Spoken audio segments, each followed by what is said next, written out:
Hey, welcome back to my channel. Iraqi Dinar. Here we are going to talk about the Iraqi Dinar, IQD, and Vietnamese Dong, VND. What is the US debt clock actually showing? The US debt clock is a real-time aggregator of publicly available numbers. US national debt, unfunded liabilities, Social Security, Medicare, money supply, derivatives market estimates, state and local debt, etc. The $729 trillion figure is an estimate of the global notional value of derivatives, contracts like futures, options, swaps. Notional means face value, not actual cash changing hands, so $729 trillion isn't actual debt but the total face value of all open derivative contracts. Example, if a bank sells an interest rate swap worth $1 billion in notional value, the real money at risk may be a tiny fraction of that. Why do people say derivatives are time bombs? Derivatives link the entire financial system, big banks, insurance companies, pension funds. If one big player collapses, like Lehman Brothers in 2008, the counterparty chain can break, cascading defaults, systemic risk. That's what happened in the 2008 global financial crisis. AIG couldn't cover derivative bets. Bailout to stop dominoes falling. So is a monetary reset guaranteed? The huge derivative exposure shows how fragile the system could be in a crisis. But it's not guaranteed to blow up overnight.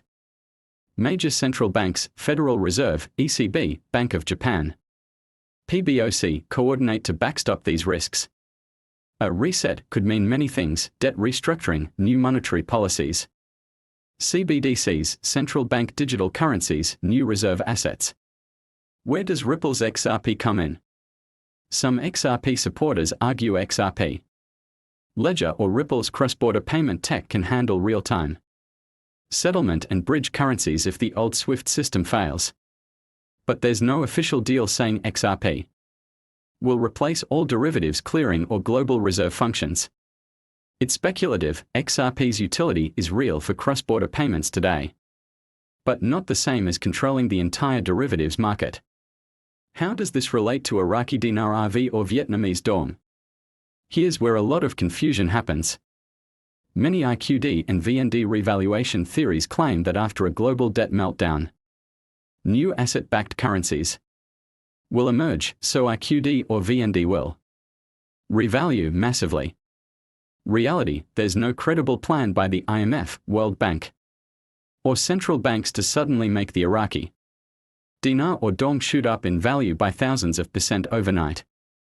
Iraq's dinar is a sovereign currency. Its exchange rate is managed by Iraq's central bank. Any revaluation would be due to economic stability, oil revenues, inflation control, international reserves. Same with Vietnam, the dong is managed carefully to maintain export complete. The Iraqi dinar, IQD, its slight recovery, and its supposed link to the RV revaluation theory, and how people tie this idea to the Vietnamese dong, VND, too. What's happening right now? The report you shared says the Iraqi dinar strengthened very slightly. Monday, 141,300 IQD per $100, so 1,413 IQD per $1. Tuesday, 141,200 IQD per $100, so 1,412 IQD per $1. In cash exchange shops, the rate is a bit wider because of fees, profit margins. Baghdad, sell $100 at 142,250 IQD 1,422.5 IQD per $1. Erbil, sell $100 at 140,950 IQD 1,409.5 IQD per $1.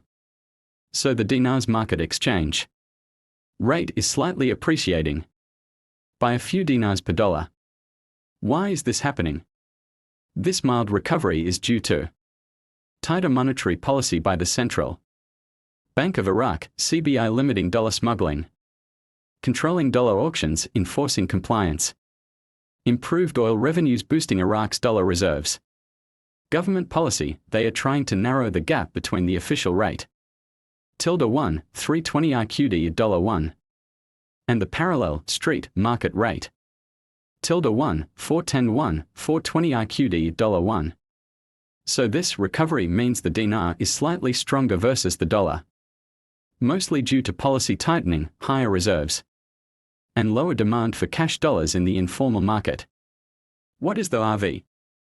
RV stands for revaluation, the belief, popular mostly in foreign online forums, that the Iraqi government or CBI will suddenly revalue the dinar massively upward, e.g., making it worth $1 or even $3 per dinar overnight.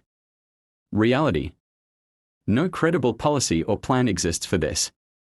The CBI has made it clear that any rate changes would be gradual and driven by macroeconomic fundamentals, inflation, reserves, trade balances, debt, and compliance with international banking standards. A sudden overnight jump, like going from ~1, 400 IQD per $1 to 1 IQD per $1, is economically impossible because Iraq's money supply is huge, over 80 trillion dinars in circulation. That would make Iraq's